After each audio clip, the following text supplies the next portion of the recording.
نگاہ ولی میں وہ تاثیر دیکھی، نگاہ ولی میں وہ تاثیر دیکھی، بدلتی ہزاروں کی تقدیر دیکھی، بدلتی ہزاروں کی تقدیر دیکھی۔ معزز سامعین اکرام، ابھی میں نے جس آیت کریمہ کی تلاوت کرنے کا شرف حاصل کیا ہے، رب تبارک و تعالیٰ اپنے قرآن مجید والفرقان الحمید میں ارشاد فرماتا ہے، الا ان اولیاء اللہ لا خوف علیہم ولا هم یحزنون، خبردار آگاہ، جو اللہ کے ولی ہوتے ہیں نہ انہیں کوئی خوف ہے نہ کوئی غم۔ اب اللہ کے ولی اللہ کہتے کسے ہیں، اولیاء اللہ کہتے کسے ہیں، ان کو ہم سب سے پہلے سمجھتے ہیں۔ ولی اللہ کا مطلب یہ ہوتا ہے کہ اللہ کا دوست۔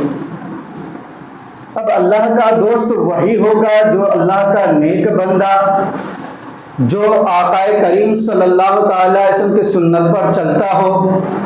اور اللہ نے جو راہ بتلایا ہو اس راہ پر چلنے والے کو۔ اب ہم جیسے لوگ کسی کو ہم پیر و مرشد مان لیتے ہیں، چلتے پھرتے اگر کسی کے ہاتھوں میں 5 انگوٹھیاں، کسی کے انگلیوں میں ہم نے 3 4 انگوٹھیاں دیکھ لیا اور چہرے کے تھوڑے بہت گوراپن دیکھ لیا، چہرے میں تھوڑا بہت داڑھی رکھ لیا، ایسے شخص کو ولی مان لیتے ہیں، پیر و مرشد مان لیتے ہیں، تو یہ پھر ہم لوگوں کی جہالت ہے،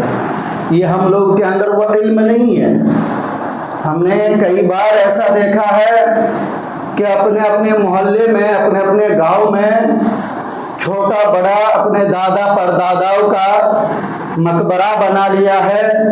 اور کسی ظالم شخص کو وہاں پر لا کر کے بیٹھا دیا اور چادر چڑھانے کے نام پر اتنی بد اخلاقیاں چل رہی ہے کہ پیچھے لوگ چادر لے کر کے آ رہے ہیں، آگے لوگ ڈھولک بجاتے ہوئے نظر آ رہے ہیں۔ اتنی مردود شخص لوگ ہیں اور وہ ظالم شخص اتنا بڑا ظالم ہے، کبھی تو 5 وقت کی نماز نہیں پڑھتا ہوگا، کبھی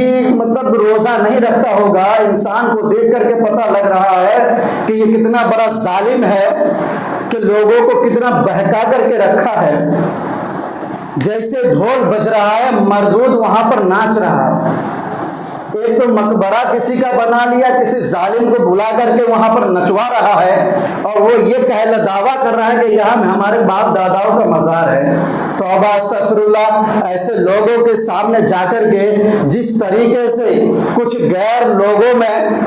بابا بنے بیٹھے ہوئے، ایسے آج ہمارے مسلمانوں کے اندر آ گیا ہے۔ کبھی 5 وقت کبھی مسجد کی شکل نہ دیکھی ہو، کبھی مسجد کا رخ نہیں دیکھا ہو،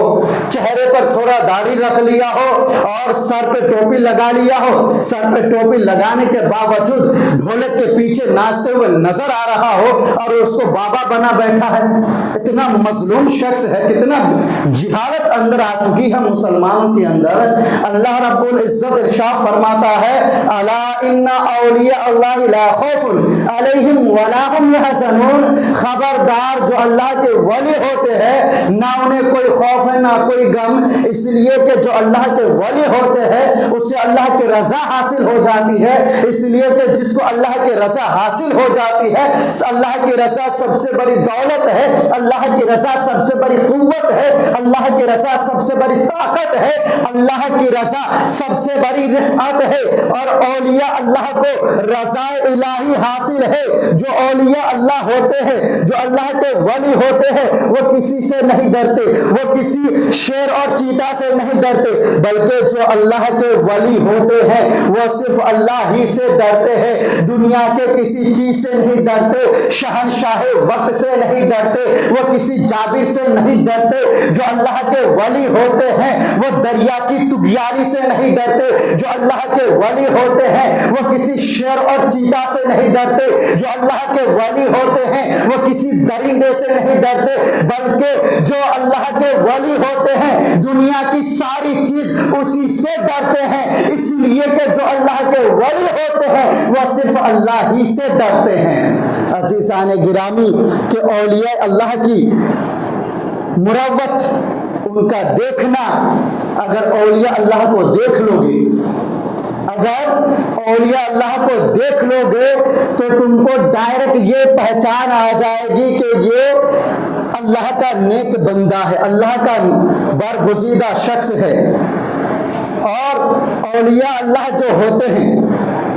ان کے چہرہ دیکھنے سے ہی خدا یاد آ جاتا ہے۔ عزیزان گرامی، اولیاء اللہ کو دیکھنا ایک عبادت کی طرح ہوتا ہے۔ جو بندہ اگر ایک مرتبہ مسجد میں داخل ہو جائے اور ہم ان کی گوراپن کو دیکھ کر کے ہم یہ مان لیں کہ یہ اللہ کے ولی ہے، یہ اللہ کے ولی نہیں ہوتا ہے، بلکہ اللہ رب العزت نے خود ارشاد فرمایا کیا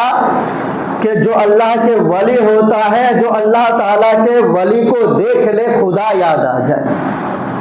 اولیاء اللہ کی پہچان یہی ہے، ان کا چہرہ دیکھنے سے خدا یاد آ جائے۔ ولی کی پہچان یہ ہے کہ اولیاء اللہ اپنی زندگی سنت رسول پر گزارے۔ اولیاء اللہ کی پہچان یہ ہے کہ ہر زندگی کا ہر لمحہ، ہر قطرہ آقا نعمت صلی اللہ تعالی علیہ وسلم کی سنت کی پیروی کرتے ہوئے نظر آئے۔ اولیاء اللہ کی پہچان یہ ہے کہ اگر وہ کسی سے دشمنی کرے تو وہ اللہ کے لیے کرے، اگر کسی سے دوستی کرے تو اللہ تعالیٰ کے لیے کرے۔ اللہ کے ولیوں کی پہچان یہ ہے اگر ہم ان کو ایک مرتبہ دیکھ لیں، بار بار دل یہ کرے کہ ہم بار بار دیکھنے کا جی چاہے، یہ اللہ کے ولیوں کی پہچان ہوا کرتی ہے۔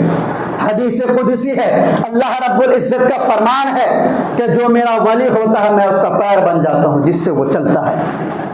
میں اس کا کان بن جاتا ہوں جس سے وہ سنتا ہے، میں اس کی آنکھ بن جاتا ہوں جس سے وہ دیکھتا ہے، میں اس کا ناک بن جاتا ہوں جس سے وہ سونگھتا ہے، میں ان کا ہاتھ بن جاتا ہوں جس سے وہ پھینکتا ہے، دعائیں مانگتا ہے۔ اللہ کے رسول، اللہ کے ولیوں کی شان ہی یہ ہے کہ جو اللہ کے ولی جو کہہ دے تو وہ ہو جاتا ہے۔ اللہ کے ولی اگر یہاں پر اگر کچھ کہہ دے تو وہ ہو جاتا ہے۔ دی کے سچوں کے ساتھ رہو گے تو سچے بنو گے، غیروں کے ساتھ رہو گے، جھوٹوں کے ساتھ رہو گے تو جھوٹے بنو گے، چگل خوروں کے ساتھ بیٹھو گے تو چگل خور بنو گے، اگر شراب پینے والوں کے ساتھ بیٹھو گے تو شرابی بنو گے، اگر تم کسی عالم دین کے ساتھ رہو گے تو عالم بنو گے، یعنی کہ دین کو جاننے والا بنو گے۔ غوث پاک نے یوں کہا کہ جب ملک یمن میں، یمن کے شہر کے بڑے بڑے مشائخ اعظام آئے ہوئے تھے ان کے دربار میں، جب ان کے دربار میں بہت بڑے بڑے علماء کرام آئے تھے، حضور غوث پاک کے بارے میں سب کوئی اس وقت نہیں جانتے تھے، ان کی کرامت کا عالم کیا ہے، ان کے عالم کیا ہے، وہ کیا کیا کرتے ہیں۔ جب حضور غوث پاک نے اپنے زمانے کے وہ غالب ان کے نوکر جو ہوا کرتے تھے، آج ہم جیسے نکما ہو جائے، اگر ہم نے اگر تھوڑا سے دولت آ جائے، ہم جیسے نکموں کے پاس اگر تھوڑا بہت اگر پیسے آ جائے تو ہم اپنے بھائی کو بھلا بیٹھتے ہیں، لیکن وہ سید الاولیاء ہے، اپنے نوکر کے بتائے ہوئے ان کے نوکر نے یوں کہا کہ حضور میرے گھر میں آپ کی دعوت ہے، آپ میرے دعوت کو قبول کر لیجئے۔ آپ نے دعوت کو قبول کر لیا، لیکن جب آپ ان کے گھر پر آئے، ایک دن مقرر ہوا، اس دن پر آپ گئے، اور جب گئے تو وہاں پر صرف علماء کرام کی نسبت نظر آ رہی ہے، صرف علماء کرام چاروں اور نظر آ رہا ہے۔ وہاں پر حضور غوث پاک پہنچے تو پتہ یہ چلا یہ مجھے دعوت نہیں دیا ہے، یہ مجھے کھانے کے لیے مدعو نہیں کیا ہے، بلکہ یہاں پر کچھ اور بات ہے، یہاں پر کچھ یہ اور ظاہر کرنا چاہ رہا ہے۔ جب حضور غوث پاک اپنی جگہ پر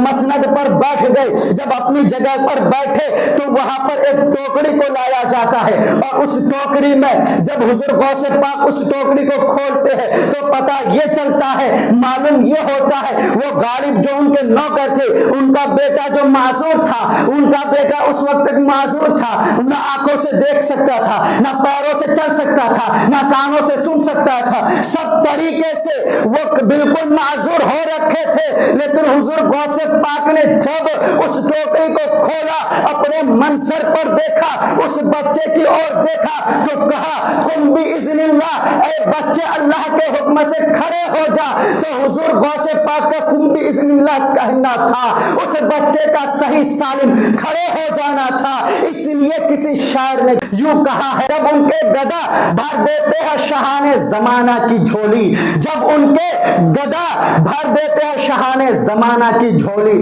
جب محتاج کا عالم یہ ہے مختار کا عالم کیا ہوگا؟ جب محتاج کا عالم یہ ہے تو مختار کا عالم کیا ہوگا؟ عزیزان گرامی، علماء کے صحبت میں رہو گے تو دین سیکھو گے۔